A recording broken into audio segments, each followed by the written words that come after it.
the whole time. Okay, camera's rolling. Go ahead. All right, action. Eleanor Roosevelt once said, "You gain strength, courage, and confidence by every experience by which you really stop to look fear in the face.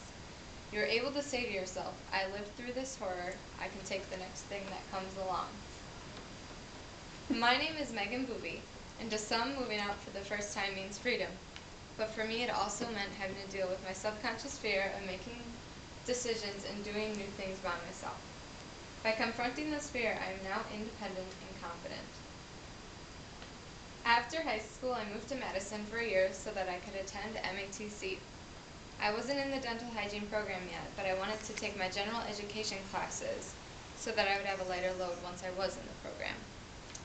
Coming from a small town, Madison seemed like a completely different world. I was very intimidated by the big city atmosphere.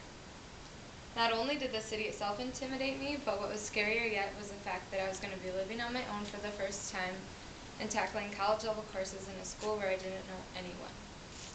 My self-confidence was pretty low, and I wasn't sure if I'd be able to handle taking all this on at once.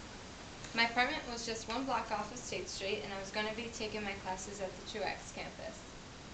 The first day of classes came, and what probably scared me the most was just figuring out how to get there. I managed to get on the correct bus, and luckily there were other students on it that apparently knew what they were doing. I got off with them and headed into the building.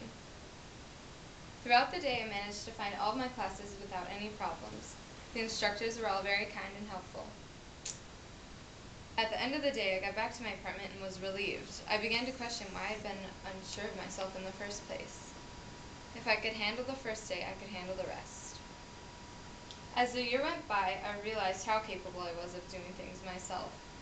With each unfamiliar experience I was able to handle came a greater sense of independence. Apprehension and self-doubt had turned into confidence. Living on my own changed my outlook on life and turned me into a less needy, more self-sufficient person. As author Jerry Gillies once wrote, "Confront your fears, list them, and get to know them, and only then will you be able to put them aside and move ahead."